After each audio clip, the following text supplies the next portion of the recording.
Hi, my name is Seyeon, Seyeon Hwang, and I'm here to interview. Have an interview with you today at World Relief Jacksonville in Jacksonville, Florida. If you can tell me your name and spell it out for us for the video. All right, thanks. My name is Gabriel Sadiki. Gabriel, the way I spell Gabriel is like Jabriel, and my last name is Sadiki. Sadiki, it's Sadiki. That's my full name. Okay. Now, so how we're gonna start is we're gonna start by having you pick three cards among these topic cards that we have here. Well, these are all English, but would you be more comfortable with French topic cards? Because I have. No, I'll be good with this. Okay. So please pick three out of these cards here, and you're free to start talking about the topics that you pick. Oh, really? So, I would like. It's hard to choose. All right.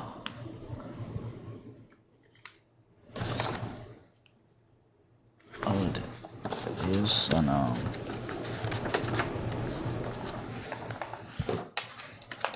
yeah. Good. Okay. So, do you want to pick more? I can pick all of them. All of them. Okay, we'll get to it. All right. Okay. So, what are the cards that you chose? The first one says hometown. The second one says USA.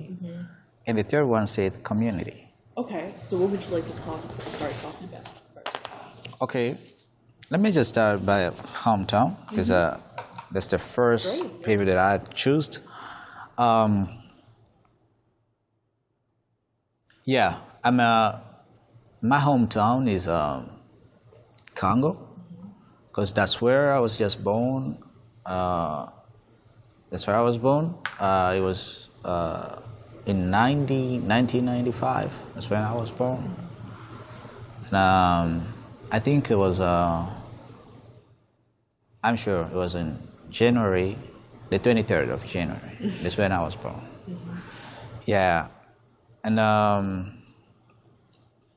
for my hometown, it's something just, difficult to explain because I was a kid and I left my hometown when I was, a kid. So I don't know like much about my hometown, but I'm sure that I know maybe the life that I was just going through when I was in my hometown. Is there a name of the town that you were born in Congo? Yeah, sure. I was born in Kisangani. Kisangani, it's the third city in the Congo. I mean, yeah, Congo is it's a big country, of course. It has like many provinces, and then Kisangani is in Equatorial province. So that's the city that I was born in, and yeah, I think that's the name of the city. And then the country is Congo, Democratic Republic of Congo.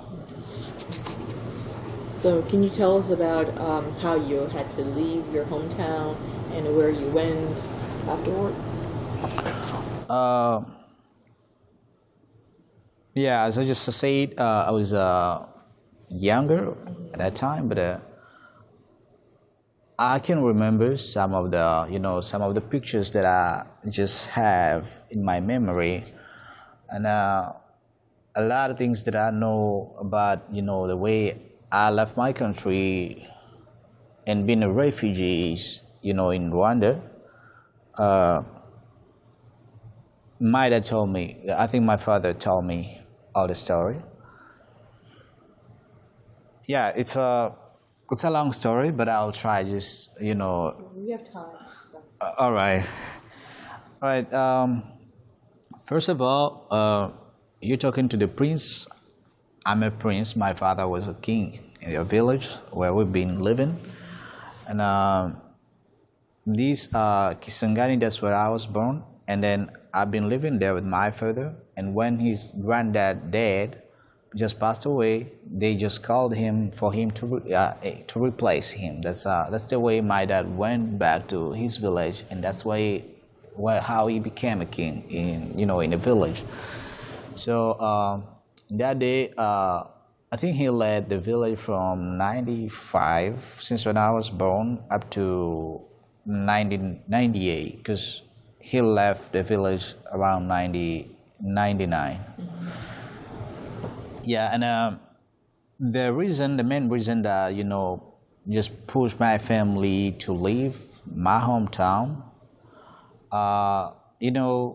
we have a lot of things going on in this world, and Africa is the continent that has a lot of persecution. I hope so. There is persecution everywhere, but I'm talking about Africa because that's where I am. I've been, that's where I was born. I know like pretty much about Africa than anywhere else. And then that time, I remember in 1994, that's when genocide started in Rwanda. And then people from Rwanda just flew in Congo. And then when they came to the village, as my dad was just a kind of good person. And he tried just to receive them, to make them feel like home, everywhere in Africa is just like your home. For you to go like in another country, it doesn't ask you, a lot of paperwork or, to do a lot of process, a long process. It's just, and some of the countries you may just, ask you to show your ID on the border so that you can cross to another country. So it's just pretty easy to travel in any country in Africa. It's not like, other countries maybe, or other continent as Europe or, America. It's kind of different. So these people came to Congo in that way. And then my father, as he was just leading the village, and he just has the heart of helping people and, being nice to everyone. He received them, he gave them the place to live because they were just refugees, as what we've been through too. Because I think maybe he knew that maybe one day he'll be a refugee too. That's why he's been doing that. But he received them. He gave them jobs because the job that they have in the village, is just, working in the farm and, hunting. That's the kind of job that they have in the village. But the really good job which people used to do in that period was just, mining. So Congo has a lot, gold, diamonds, all those, stuff. Congo is just like among the rich countries in those kind of stuff. So they just started mining without paying taxes. That's why, that's the main reason of us to live. Just receiving the people, and then the people just try to do the job, illegally. So it was not legal because, like if you do a business, everywhere you have to pay taxes. So for them, they didn't pay taxes. And then a lot of people, all the village, the people in the village were just, kind of heated, sad, or, and mad on my father. You're the one who received these people. That means maybe you're not even a Congolese. You're Rwandese too. Now you're trying to receive them. They're just not breaking all the rules. And, we're not going to let them do this kind of stuff, And he tried to handle the situation as a king, but he couldn't make it happen because, he didn't want to hurt, the people, those refugees. He didn't want to hurt them. And he didn't want to hurt the Congolese, the people that he's leading either. He was just like in a dilemma. He didn't know what to do. So At the end of the day, he just said, okay, I will just try to make them understand that they have to pay taxes, and that's it. He tried his best, he talked to them, but finally they didn't understand. They just kept doing the same thing, and that's when all the villagers were just, sad about it. They decided to kill him. So it was around an evening, around 7 o'clock, 7 p.m.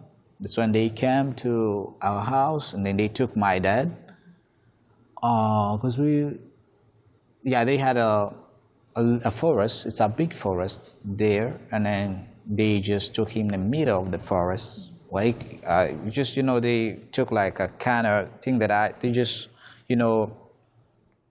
they put a mask on his face so that he couldn't see who is doing that. So, or where he is going. They just took him in that way and tied him on the tree. And then one person was just coming from the forest too, and he saw how they had been just taking him. He was like, oh, this is my king. How they doing that to him? What's wrong? And he didn't wish just to go. He just said, okay, let me just stop by here and see what they're just about to do. Because I think this guy is not bad. I don't know why they just want to do this to him. So he waited, but that was not the right time for them to just, to accomplish the work that they were supposed to do, because their mission was just to kill him. So they couldn't accomplish, what they need at that time. So they decided just to tie him on a tree, and they will just come back for him, because they thought that nobody is just, seeing what they just doing. And then when they left, the men just came to my dad and just unmasked him and asked him what is happening now? Why are you here? And then my dad tried to explain each and everything. And then man was like, oh, you're being just a good leader for us. I don't want, see your family like crying, suffer. So I will just better help you to escape and go find another place to live. My dad was just like, oh, that's a good idea if you can just make it happen. Then the guy just took my dad, came, where we were at, in the village, and told my mom to not take anything. Just takes, the easy stuff that you can carry. Don't take the heavy stuff. Leave everything. Because now the most important thing that we care now is just your lives. If you can just be alive, I think that's all. Everything that you have now, you can just walk and find, them, whenever. And then that's how we live. We just left the country. And we, at that time, there were no cars, so we moved by bicycle. They had just only one bicycle, and I was around like 4 years, I think. It was around 3 or 4 years. They just put me on the bicycle, and my young brother, who was just like the youngest in the family at that time. So they pushed the bicycle, and we just walked for 3 days to leave the village up to where we should go. But the guy who was just helping us, for real, I was like, I could see him, and my dad, up to now, my dad didn't know who he is, because, he was just a king. He was a king. He couldn't know anybody, like everybody. He used to know people who were just close to him. But we reached at the river, the Congo River, because, the guy just decided to leave us there. He said, okay, this is all that I can do. I cannot cross the river. I tried to do my best, and I still have 3 days to go back to the village. So I just wish you a good luck, and that's all I can do for now. So I think we just crossed the river using those wood boats. I don't know how they call them, but just like boats. So that's why the way that we use to cross the river. And then after crossing the river, I think we walked like 2 other days. Yeah, and then after that, they found the truck. The truck was just, doing what I don't know what business they were doing, and then the driver decided just to help us and give us a ride, and that's the way we reached in the city called Bukavu. It's in South Kivu.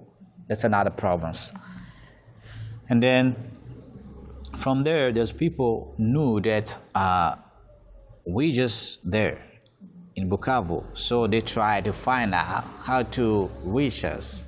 And then one man just came from there and said, okay, do you know what? They already know where you are. So they will look for you because I'm from the village. They already know everything. They will come and look for you. And then my dad was just kind of like, I'm not going to leave my country. So that means if they want to kill me, they can come wherever they want because I'm not going to live here. But at the end of the day, the guy just showed him like, you don't care. You already, a man. You have these kids, but trying to think about these kids. They don't want to live in this situation. They don't want to live without you. So you need to do something. Like you still need to raise your kids. They're still young, and I don't think that they will just make it without you. So you have to be there. So finally the guy just convinced my father. He changes his mind, and that's the way he left Congo and crossed up to Rwanda. Yeah, that's the way we reached in Rwanda, and we came in Rwanda as refugees. And at that time it was a fight, a war in Congo. So people were just crossing the border. They didn't ask for any, legal papers and whatever. So everybody was just crossing. So that's the way we came in Rwanda. Mm-hmm. Wow. So there were people that were fleeing Rwanda, but at the same time, your family was fleeing going the other direction. Yeah, people who flew the Rwanda they flew Rwanda around 1994, 95. That's when they flew. And then for us, we flew around 1999. Mm-hmm. So it's 3 or 4 years mm-hmm. later. Mm-hmm. And then that's what happened. Mm-hmm. Yeah.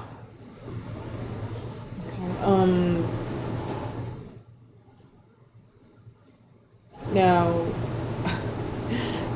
so from Rwanda, can you tell us about your life in Rwanda? Which city was it in Rwanda that your family lived? Because I know that you said that you lived in Rwanda for quite some time. Mm-hmm. Yeah. Yes. My story in Rwanda is just like that. Like the 80% of my story is just in Rwanda because I've never been in Congo for a long time. My life in Rwanda was hard, first of all, because when we came in Rwanda, we reached in Rwanda. My father didn't have any job because Rwanda was just coming through from the genocide situation, so they wouldn't trust anybody. So that was a hard time first because my father didn't have a job, and I couldn't start going to school at that time because I remember I started going to school when I was already like 6. Yeah. And then he was just wishing that I can start right away when we reached in Rwanda, but it didn't happen because he didn't have any job. So it was just hard. And then when I started school, of course we were refugees, and we were getting like everything, each and everything, food, whatever, all the basic needs that any human being may need. but at the end of the day, they just stopped and say, okay, we are just unable to provide each and everything that you need. So you just have to find everything by your own. And my dad was like, this is the hard time. So this is gonna be the tough time that I've never had. Like having, the family in a foreign country without any job. So what I'm gonna be doing here? So he couldn't find any way to go back to Congo because he already know what could happen. So he just decided to stay in Rwanda. And finally, he found a job because my father has a master's degree in mathematics. So he found a job, teaching job. That's why he started doing that job.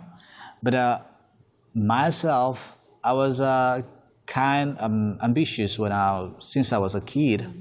I was just thinking about how people can just get together, how people can just be just together as one. The way that I may not look at my neighbor and say, oh, why he's like that? Why I felt like I should be happy, as everybody should be happy as I am. So that's the way I was just feeling since I was a kid. But that's not the way it is in Africa, because people always, not even in Africa, but everywhere, people are always jealous. So whenever you want to achieve something good, they'll be jealous. But in Africa, they kill you. They kill you. That's what they do in Africa. And then for me, it was a tough time because I was a kid. My dad was just trying to survive. Just, for me to go to school, and my brothers, it was hard, but he tried his best. But when I reached I think in grade 4, one day we were just learning geography, and then that's when they taught us about the continents, and saying like the world has like 6 continents. It's 6 or 7, I think. Is it 7? 6 continents, I think. Africa, Europe, North America, South America. 5. Oh, what is it? Antarctica. I used to like 6. Yeah, like 6 continents. And when we learned about that, I was excited about how the U.S. has like 50 states, and they're all led by one president. I was like, oh, why Africa cannot be just led by one president? And then I thought about that. I asked my teacher, if America, you say that America, people in America are just wealthy, they have everything. So if the wealthy people choose to be just as one, stuck somewhere together, why we can't do that as African? I just asked my teacher about it. And I remember she just said, I don't know anything. And I was like, I wish we could have one president and do, like if the wealthy people can be just as one, what about us, the poor countries? We need development. We need to be just, as them. They're just like, for you to know how you are or the way you look, you have to look yourself in the mirror. But sometimes the mirror may show you like somebody else, the way he looks or the way, or what he has. And then I thought like the America should be our mirror that we can just look to and see what we have to do to, as African. Because I find it cool. Because these people, they negotiate, that's the way I talk to my teacher. And then she couldn't explain anything. And I was sad that day. I went home sad because I didn't find the answer for my question. And then when I reached home, I tried to ask my father. My father was just like, "Oh, son, don't talk about that. I don't know anything. And if I know, I couldn't change anything. That's the way it was even before. I was born. When I was born, I found it that way, and I didn't, change anything. My grandpa, didn't change anything. So do you think that you're the one gonna change?" And I was just discouraged. I was discouraged somehow, and I didn't want to talk about it. But I just told my father, "Dad, I wish one day I'll be in the U.S. Because I can't just stay here. If people can negotiate and work all together, so I need to go where people can negotiate, that I can learn something new, and maybe I will come back to Africa and develop Africa too." That's what I told my father, and my father was just like, "You're just kidding," because I was a kid. I was like 9, if I don't mess up, like 9 or 8, something like that. And then he was like, "No, okay, you can do it. I believe in you, but remember you told me before that you need to be a driver or a soldier." I think that's the dream that every kid has, like a kid when he starts growing up, he just feel excited about the soldiers. "Oh, that's a soldier. He can shoot. And that's a driver. He knows how to drive." Every kid get excited about it. So, and I don't think that was not strange for me, because each and every kid has that dream when he's still young. So my dad just told me, "Okay, I believe in you and you can do it, but let's see what God gonna do." Okay, since that day I didn't talk about America. And then when we started the resettlement process, that was hard, because in Africa there is like kind of corruption. There is a kind of discrimination in Africa. People are not getting, their rights. They don't respect the human rights, most of the places. And they don't give like things to those who deserve them. That's the only problem about Africa. Well, I'm saying that because we get a resettlement. It was around 2000 or 2001, and then they took another family instead of taking us. But we were the one. But they took the family, and they took that family, saying that's my family.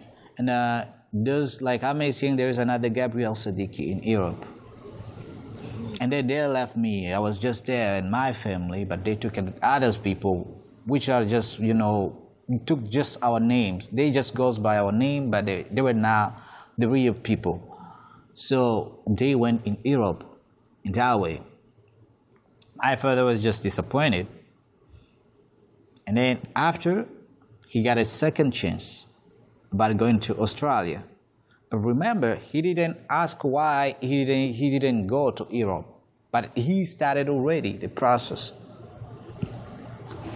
And then when he started that process of going to Australia, it was hard because the resettlement process took a quite time. It's a long time, a little bit. So he didn't happen. They did something, and then finally he was just he just gave up and said, "Okay, I'm gonna just stay here, work, and just feed you guys, and see if you can go to school, because I don't think that God has any plan for us to be somewhere else. Maybe this is our last destination." And my mom told him that, "No, let's just wait a little bit, and maybe we'll go there again and ask what happened, because we've been here for for quite long, like since 1999, and people are just coming. People just started getting the process in 2000, 2008, they're just going, but we're still here. So what's going on?" All right, they didn't say anything at that time, but after like 2 years, they restarted the process. My father, they just went there and asked, "Okay, why I'm not going? I did this process like twice, but I'm not going anywhere. So could you just tell me what is just in between? And then they were like, no, you're already in Europe. Look, we resettle you in Europe. We resettle you in Australia. So are you trying to tell us that you're still here? My dad was like, oh, I didn't go anywhere. I'm here. He showed them all the identification. Oh, they said that, okay, we'll try to fix that. We'll try to fix that. That's the way it happened. And we started the process of coming to the US. And we started, that process was 2012, I think. 2012. That's when we started the process. And finally, I told my dad, you know, that this didn't work. Because I remember when I was a kid, I told you that I'll be in the US one day. That maybe God wants to make my dreams come true. That's the only reason. Maybe my dream will be true. And my dad was just like, okay, let's see what's gonna happen. And then it took us like 4 years for us to be in the US. We did 4 years just in the process. I don't know the reason, but a lot of people were just doing like 6 months. There you go. But for us, it took us 4 years, because we have a big family. We're just like 10 kids, you know, and mom and dad. So that was a process. And then finally, I just gave up too. And I was like, Dad, why shouldn't I just stop this and just be a citizen in Rwanda and find a good job? Because I'm not getting a good job, even though, you know, I have the degree, I'm not getting a good job because I'm a refugee. But if I'm a citizen here, I can get a good job. My dad was just like, okay, son, you don't have to do that because you already made it. You know, you almost at the end. And I was just like, no, Dad, you've been just telling me that I'll be somewhere else since I was a kid. And now it's almost like 20 years waiting for this. No. Now it's time for me to take another step, a next step. I need to figure out something else. Because I'm not going to stay, you know, like here hoping that I'll be getting something that I don't even see, that I don't even expect, that I don't even, you know, see or just touch and know that maybe I'm almost there. So I'm not going to just keep expecting on this. That's the way I told my dad. And I was like, I'm gonna just take Rwandan citizenship, not be a Rwandan. And he was like, oh, son, you better do what is best for you. But when I went to sleep, I just thought, like, oh, we had just a long way, and it was just a hard way for us to be here. Like, we've been in this process for almost 3 years. And what happened? What's gonna happen if I just stop the process? If I just give up, and then they call my family after without me, it's gonna be a big deal. Because if you were just in the same case with your parents, and then you are a Rwandan citizen already, they will just cancel all the case, the case for your parents and even you. And then I thought about it, and I was like, oh, maybe if I think that this is not a good thing for me to do, maybe it might be a good thing for others. So let me just wait a little bit and see, maybe this their chance or maybe mine too. But if it didn't work for, you know, another year, I would just stop. And then in the morning I told my dad, you know, I thought about what you told me. I just did this because of, you know, my young brothers and sisters. Because I'm just, you know, thinking about their future. If I just, you know, like, you know, run this, you know, their chance. If I run their chance, and if they don't make it, and if they don't go to the U.S. when they were just supposed to go to the U.S., everybody will be blaming me here. that I'm just, the main reason, I'm the cause. And I was like, no, I don't want to be, I don't want to be ashamed for my family, or I don't want to be just like, I don't want anybody to blame me about, the decision that I made, you know. So I decided to stay in the process. And finally, we made it in 2016. September 2016.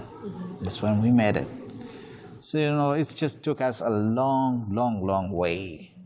Like, a lot of issues, a lot of troubles, but we trying to handle everything, and, we try to balance the situation as much as we can. So in Rwanda, what was the name of the city that you stayed at? For me, I was kind of separate with my father when I just finished high school. But before high school, I've been living with my parents. But after high school, I got a job on the radio. I've been doing journalism. Then I decided to move to Kigali because my parents were living at Byumba. Byumba is just like a little bit far away from Kigali. It was like an hour and a half driving. So I decided to move in the city in Kigali because that's where I got a job. So I decided to move there. And then, I worked there. I did the internship there in Kigali. And then after, I got hired on the radio, which was, close to my parents' house. So I went there and I just, stayed there with my parents again. And after that, I got another job in World Vision, so which was a good job because it was just about helping, the kids, there's, orphans and stuff. So I got a really good job there, and that's why I decided just to stay with them. But the place that I've been living was just Kigali because that's where I was going to school. Everywhere I did my high school there, Kigali, a little bit far from my family. Yeah, I may just say that I've never lived in Byumba where my parents were for, a long time, but I was just in Kigali. So how was your life in Kigali? You said that you went to high school, right? So throughout going to school, did you stay with someone that you know? Was it your relative? And how was looking for jobs in school? How was all that in Kigali?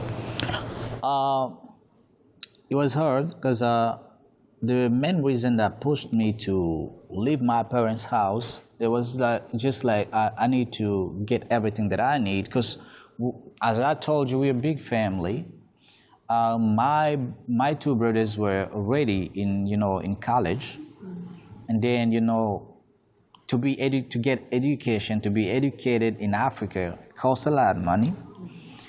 And then my father couldn't just have me and just pay for my school fees too. It was kind of hard because everybody was just, saying whatever he want, like, Dad, I need this, Dad, I need. Everybody has needs, Like when I thought that as a man, I was like, oh, I'm almost 18. So why I should stay here? I should go maybe and seek for my own life. And that's the way I left my parents' house and went to Kigali. And in Kigali, life was tough because, it's a city. It's a big city. It's just like, living in Miami. For instance, like living in Miami. You're in Florida, but you're going to Miami. I heard that, life in Miami is just, kind of hard. So everything was hard because I was supposed to be in school. I was supposed to work and get money for me to survive because nobody was there as a friend or just a family member.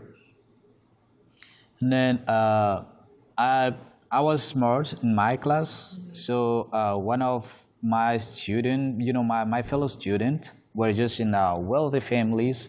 They just saw how I was smart. They was like, oh, Gabby, you should just, come and teach us sometimes. And I was like, okay, I'll be, honored to help you if you want to. But I didn't just expect anything as a job for like, in that kind of way.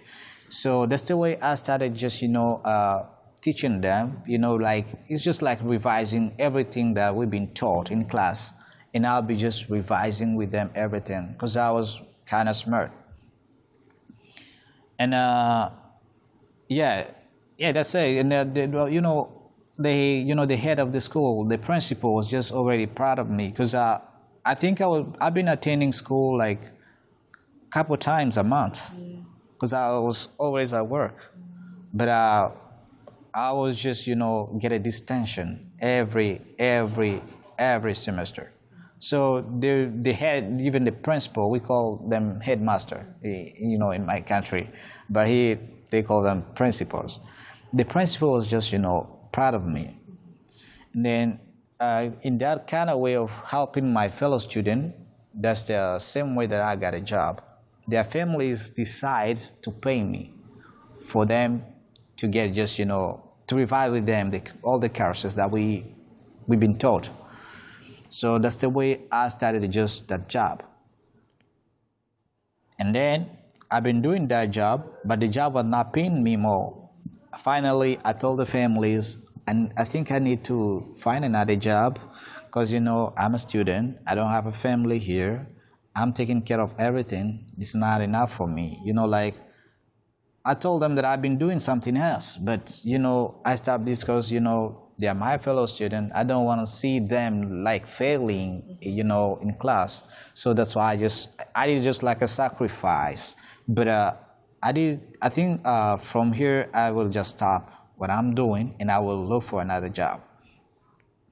And then one of their parents said, okay, we understand, Gabby. Since you've been helping our, your fellow student, now they're doing good in school, in class. They're doing good.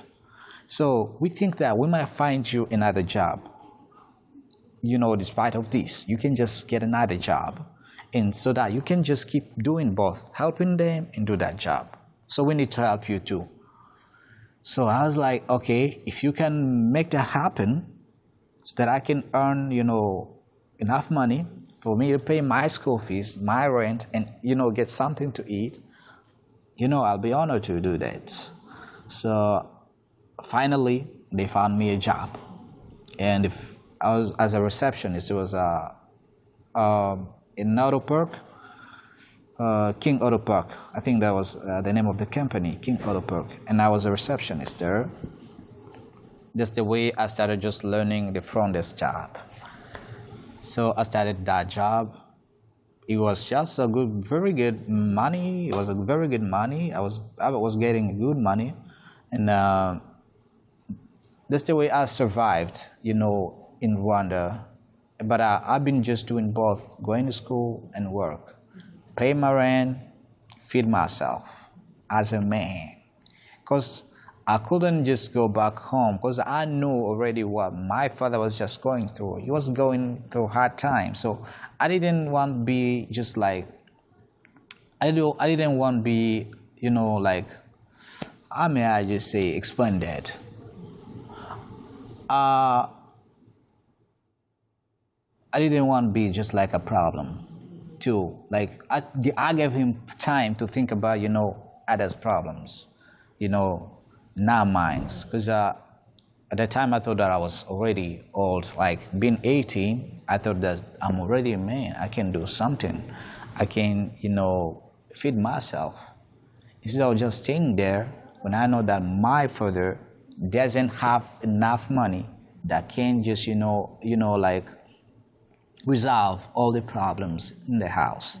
So why shouldn't I just leave and maybe help him if he has any problem? So and that's the way I just got my job. And with that job, the really good things, I just started supporting my young brothers, paying for the school fees, because the money that I was getting there was enough. Like we pay like for a semester, they has like, yeah, 3 months, and for 3 months we were just paying like 56,000. That's not a lot of money. It's not a lot of money. It's just like a kind of $60. Yes, $60 or $70 for semester. And then I've been getting 80,000 a month. That was enough for me and for my rent. I was just paying 15,000 for rent. That was not a lot.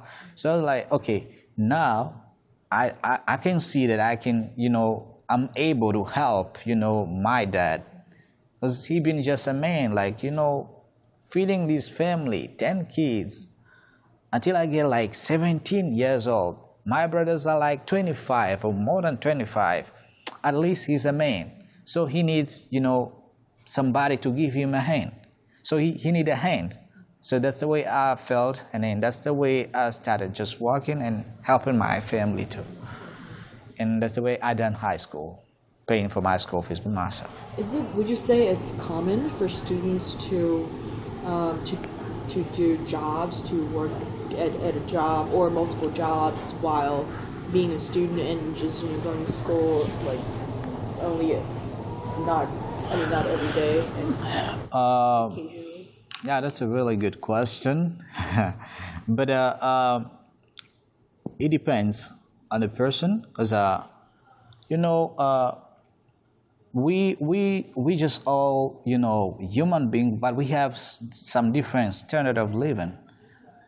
We don't came in the same families. We came from the different families. But I think that's a good idea that each and every student should work, should combine both. Because I think even at school they teach students how to be responsible. You're going to school because you need to be responsible, because you need to be you need to be paying your bills by yourself. You need to be helping your families maybe. That's the way you're going to school and getting your own, seeking for your own life. That's the main reason. But you can't make it if you don't get used to it. For me, I don't allow, I can't allow any student to go to school only and go back home and sleep. So that's kind of being lazy. So you should work a little bit. In my language, people used to say, it's my language, they said moja na zero sisao. That means, if I have 2 pens, for instance, if I have 1 pen, but you don't have anything, so we're not the same, because at least I have 1, but you have nothing. So when you will just try to get 1 pen, I'll be getting 2. So we're not gonna be on the same level. So the only thing that I can say about that, every student should work. Now so many hours, not many jobs, but at least do something that can help you, to get some other needs. Mm-hmm. Were there any particular difficulties that you faced in Kigali while you were in Kigali because you were a refugee? Yes, there were many. Yeah, the first one, because I was not treated as I felt like I was not treated as a human being, because I think even yourself, maybe in our countries, not here in the United States, when you're just away from your country, they don't treat you well, because that's not your hometown. Everything is new. You have to learn everything. Even though maybe you're able to do something or something, they won't believe you because you're not from there. You know what I mean. So that's a difficult just season that I have faced.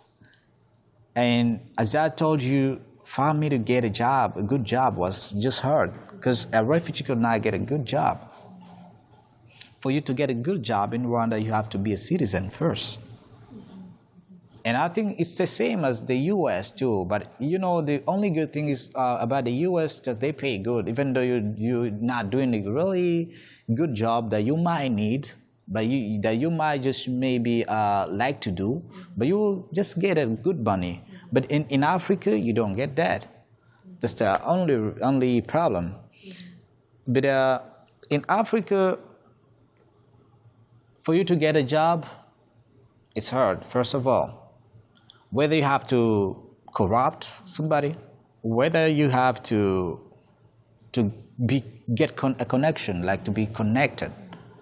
Without that, you can't find any job. So that was my tough time in Africa to find a good job, because I was just like moving around trying to find something. Sometimes I see that I have a really good potential that I can just do this job, but people won't believe you because they don't know anything about you. Oh, this is a foreign. He is a stranger. He is just from Congo. He doesn't know anything. He doesn't know the history of the country. But sometimes they forsake that you've been there for quite a long time. They won't just maybe think that maybe consider that you've been there for a long time. They won't care about that. That's a really tough time I had to find a good job in Rwanda. Was a tough time that I had. Well, in Jacksonville, when you came, it was World Relief that helped you find jobs, Exactly. right? So were there any organizations or actors in Kigali that help refugees, for instance, get a job or get education or find housing? First in Rwanda or just in Africa, there are two kinds of refugees. There are refugees who lives in the camp, and there are all others refugees or just urban refugees. They live in the city. So for the refugees that lives in the camp, they get food, they get education for free, and they get everything, all their needs that they have. They get even medication stuff, everything. They got those people who used to live in the camp or who lives in the camp. But for those urban refugees, they were just going through a hard time because they might choose to be in the camp, but they won't get that because it's a process to be in the camp too. It's a process. And since people in Africa starting just hearing that people are just going to the US or maybe in Europe because they are refugees, other Rwandan citizens started just coming and said they are refugees. And you won't just deny because you don't know him. He just showed up.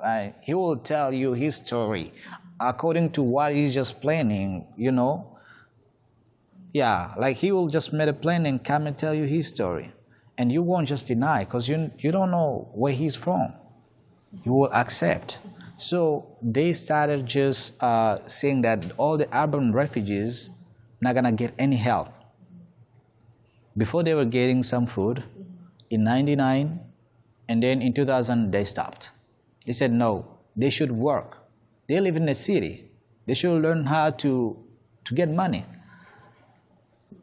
So, for urban refugees, they get everything from their own. But refugees in the camp, the HCR provide pretty much everything. They have HCR, which is in charge of resettlement. They have ERC, which is in charge of health. And then they have another department in charge of food. So they got pretty much everything. Yeah, but for those who live in the city, they're just going through a hard time. Since life as urban refugee is so tough, did you or have you or your family ever think of going to a camp? Yeah, that was we had that idea, but if you just go in the camp, first of all, I told you it's a process. And then when you go in a camp, when you change the area, it's the same like here, like if you're known on this address, and then whenever you change the address, it's gonna be tough for people to get used to it. It's just like having a phone number, This is your phone number. I know, for instance, this is your phone number. And when you change the number, all your contacts not gonna get your phone number at the same time. Some of them will be just calling the number that you used to have.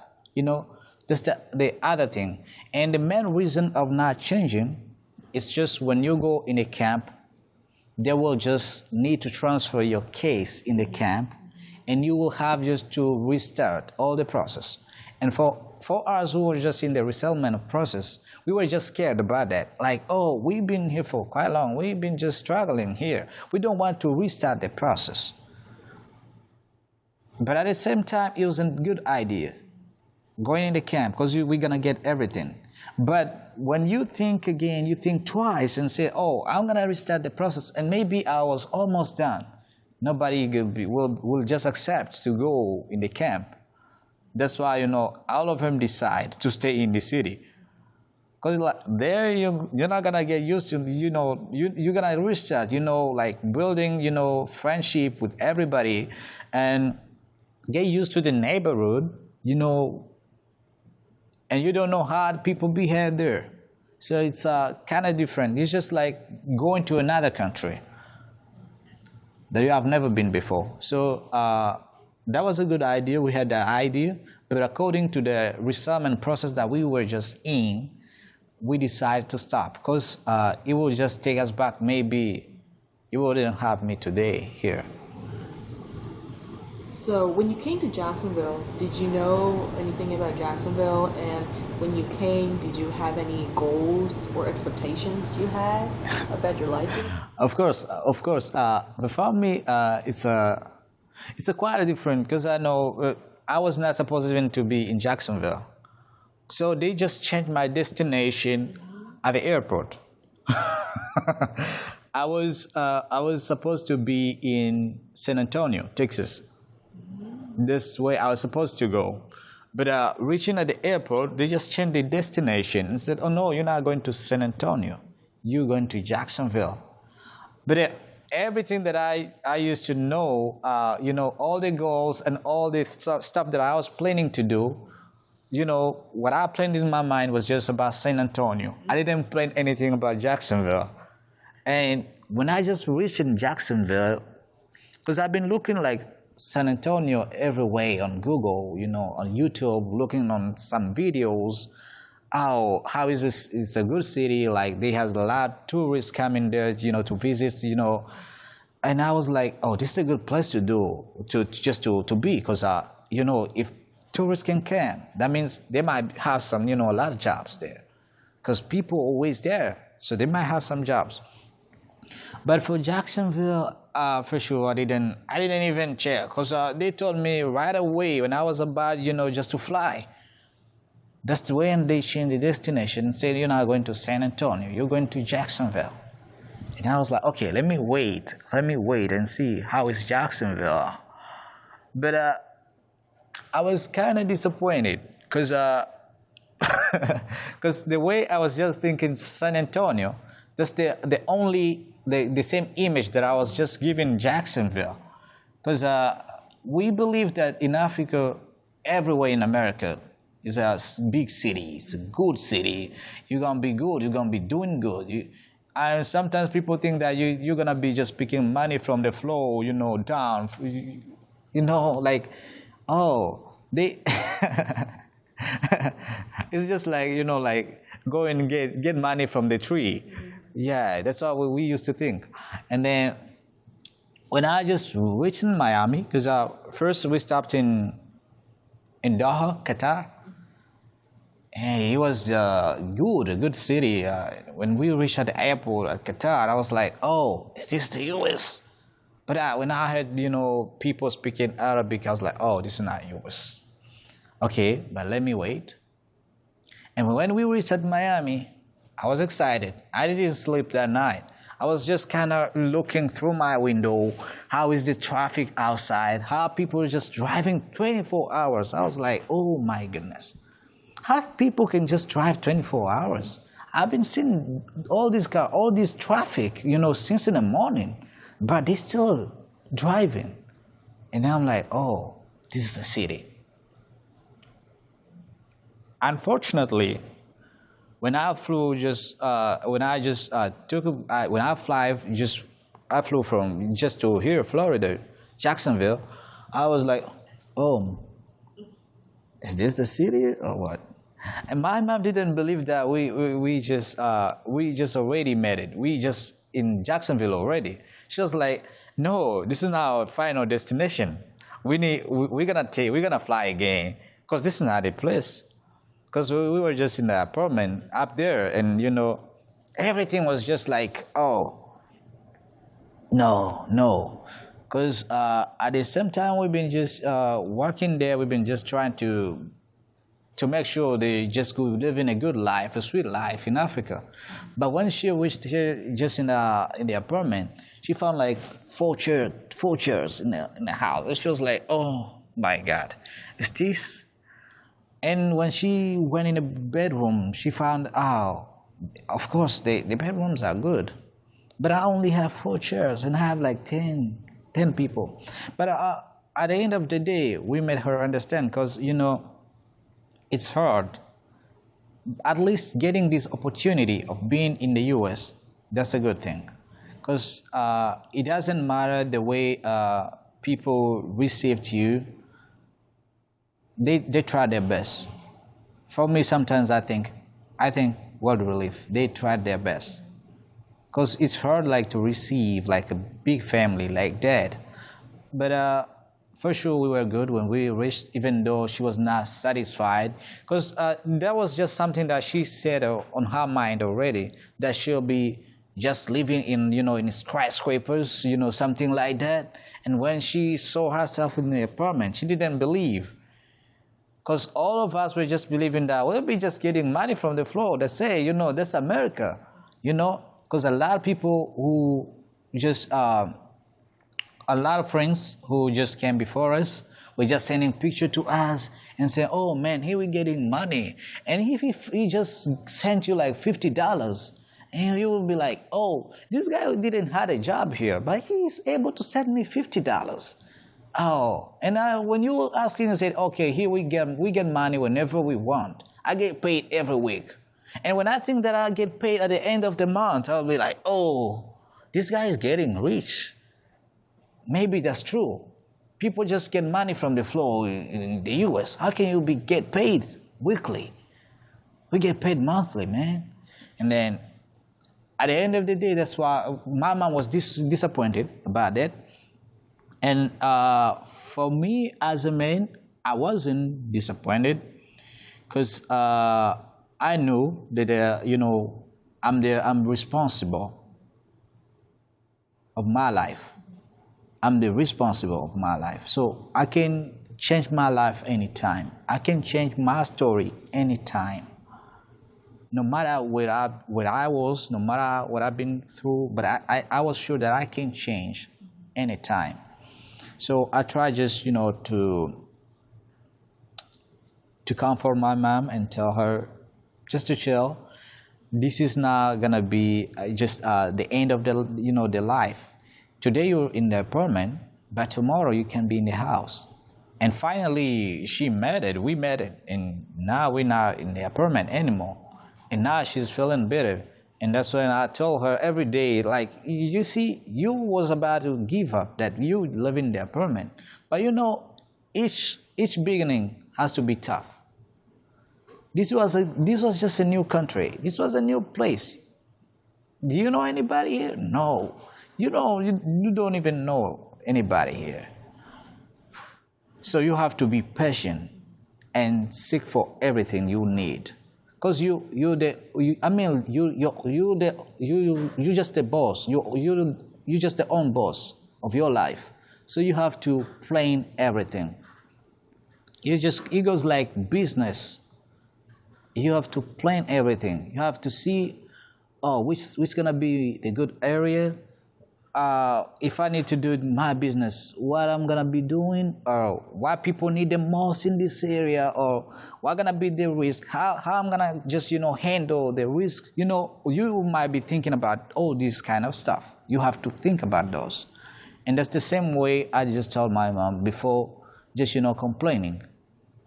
You better understand that each and every beginning is just always tough, and what you have to do is just do kind of, plan of your life here in Jacksonville. If you need to achieve this, you better find what to do. For me to get this, I will do this and this and this and this. I need to be, going through this. I need to be doing this. That's what you have to do. So we're not here just to wait, world live to provide everything for us. They did a great job. We in the U.S. always. I used to tell them when we just in Africa that, the United States, since I saw, my friends were just, unemployed in Africa, reaching in the U.S., sending me like some, a little bit money. And I was like, ma'am, you know what? I know that the U.S. is the land of opportunities. What we just need to get in that lane. And if we get in that land, and I think we may get a lot of opportunities. Because you still have the little kids. These kids may just benefit the education there. They may be the leaders of tomorrow. Now that you have been in Jacksonville for about a year and a half, do you think the city is giving you enough access to the things that you are desiring, that you're wanting? Not really. Okay. Not really, because I think for not only me but for anybody else, the good way just if you need to be you need to fulfill everything that you need, or just to get everything you need. If you need to that everything you need everything to be fulfilled, you need to it takes time. You need to be patient. For me, I'm not getting everything that I need, because and I'm not blaming anybody, because I know this is a part of the life that each and every human being goes through. And at the end of the day, I know that I'll be good. I know, I'm sure that I'll be good. Maybe in next 2 years, because this is just I'm not even 2 years here. Why should I complain? I've never been like everywhere in Jacksonville. I don't have like good connections. I don't meet with a lot of people. So why should I expect something bigger? Why should I expect something bigger? Based on your experience in the city so far, do you think you want to stay here permanently, or do you think you'll move to another city?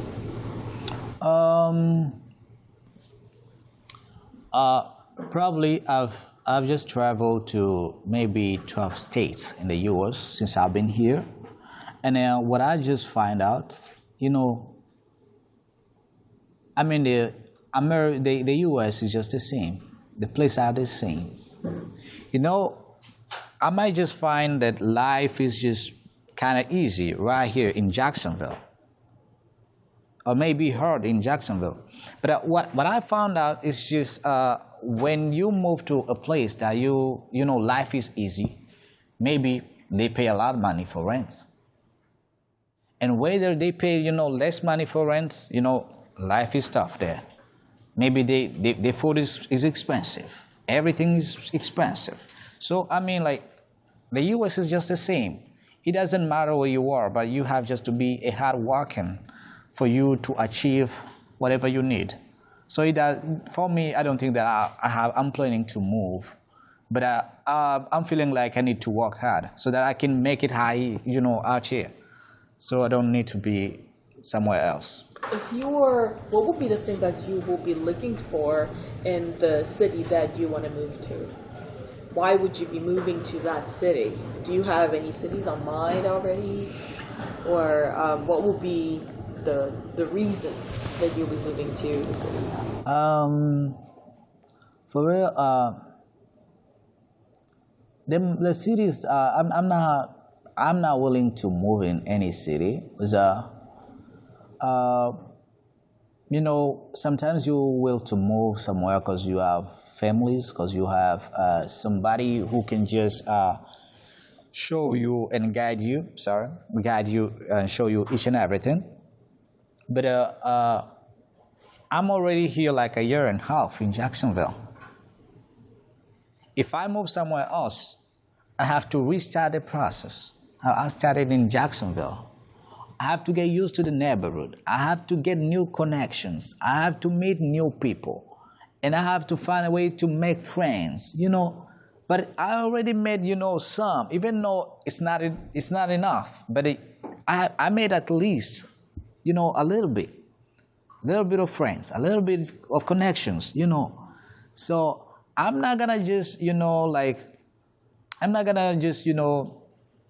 forget everything that I've already made here in Jacksonville and restart again the same process somewhere else. I think I can just, travel maybe and make a connection like that. And maybe if I make a connection, a really good connection, that will just connect me with something that I might maybe need, that might be just important for me, just to me, in my, life, my entire life. Maybe I will just decide to move. But for now, I don't see anything that can just push me to move from Jacksonville. This may be my last question. What do you think of the community in Jacksonville? Do you think first of all, do you think the community is strong enough to support you and your resettlement as a refugee? And also, if you're getting some help from your ethnic community, do you identify yourself more with the Rwandan community or more with the Congolese community? Yeah, first of all, if you talk about the community, people out here they don't even know who is a refugee, and that's a really hard thing to tell people, to make them understand who is a refugee. We already know that each country has its story, like America has what they went through and Africa has what they went through. It's hard to say that, I'm doing good with the community. Because I may just give you an example. Like when I started working, I was kind of quiet because when I couldn't speak any English. I was just like, I couldn't understand everything, but I couldn't answer or just like talk like how I'm just talking right now. So it was hard to me to speak. And when I started a job, people thought that maybe I'm American, but I'm just quiet. I don't like talking too much. But finally, they found out that I'm not, American. And you know what? All those people who were just close to me or just saying hi to me each and every day, they didn't talk to me anymore. And now I felt like, oh, so what is this community that I am in? Why these people cannot just, consider me as their friend, as, a human being too? Why they may not think that I need a friend too? Then why they might not just think that I need to be around people too? So I felt a little bit discriminated, but that was not the reason. I didn't went there to make friends. I went there for the job. So I just said, okay, let me just do my job, because that's the main reason that brought me here. And if I need to make friends, there's so many ways that I can make friends. And for the community that receives us here, I mean, a lot of them, they don't. I don't think that they do that with their own money. They might have, like sponsors, providers. They provide stuff, Like if they didn't do anything, or if they're just unable to do anything, I won't blame them, because they just really have that heart of helping, but they got nothing, and they try the best to help people with what they have. And for me, it doesn't matter. The really good thing is just to have their hearts of helping people. I think that's important. And your other question saying like how I identify myself, I identify myself as Gabriel, as African, not as Rwandan or Congolese, because I think we all one. We all one. We just all human being, and we need to be together. We need to negotiate. So if I consider myself as a Congolese or a Rwandese, that will be just kind of discrimination. Like I will just discriminate. I'll be kind of discriminating others. We all human being, and of course I speak 7 languages. And when I'm among the Rwandese, I speak Kinyarwanda. When I'm in the Congolese, I speak Swahili. When I'm in, people speak French, Haitian, I speak French. So I don't see any reason that can separate me or put me apart of, anybody, because we all human being. So I'm African. I'm a human being. I'm not even African. I'm a human being. That's it. Well, do you have any questions for us? The question? Yeah, like you said you're from University of Florida, right? Yes. So, what is the requirement if somebody needs just to attend school at University of Florida? Oh, to get into school? Yeah. Oh, for college? Yeah, sure. College, you should know. You apply. There's an application process, so you submit your high school transcripts, and they have an essay prompt that you answer, and then they ask you any extracurricular activities, and then I believe their applications are due around November, and then in February they give you an email saying if you got in or not, and you can apply to attend school in the fall, or you can apply to attend school in the summer. And yeah, it's pretty straightforward. They do ask for residential information and things of that sort. But. So now did they offer something like scholarship for, or just you gotta pay by your own? So you can apply for financial aid. So you apply for federal financial aid, and depending on your financial need, they decide to award you different scholarships or grants. UF sometimes offers merit-based scholarships, but they're few and far between. If you're a first-generation college student, UF has a program, and they provide some funding too. And then you can apply for private scholarships as well. All right. Thank you for that answer. And my other question is, what is the purpose of of you guys showing up here? Come closer to the refugees to find out their problems, what they need, the way they just making it out here. So what the main reason? The reason for doing all this is what the program that we're with is committed to doing. The idea of we're doing oral history, and the oral history is to allow people that are less heard by the rest of the world to be able to voice their opinions, their experience. That's the sole purpose of it, to just and also to share your experience in your own voice with the broader public. Because this will be archived and will be accessible by the public.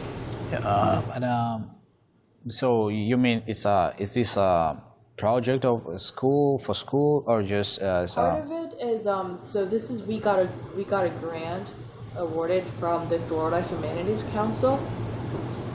They are the state agency that gets money from the federal government to do projects like this that involve the public and that promote the public engagement and production of public knowledge, public history.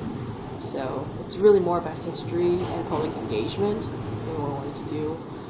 That's one part of it, and the second part is this project is for my doctoral program. I'm a graduate student at the University of Florida, and I have to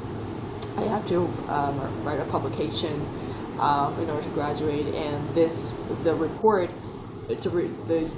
your interviews and others' interviews will be transcribed and they'll be analyzed for me to find out what kind of space, what kind of city Jacksonville has to become to be more welcoming of refugees. Oh, that sounds good. Any other questions? I think that's all the questions that I have, but I appreciate for having me here.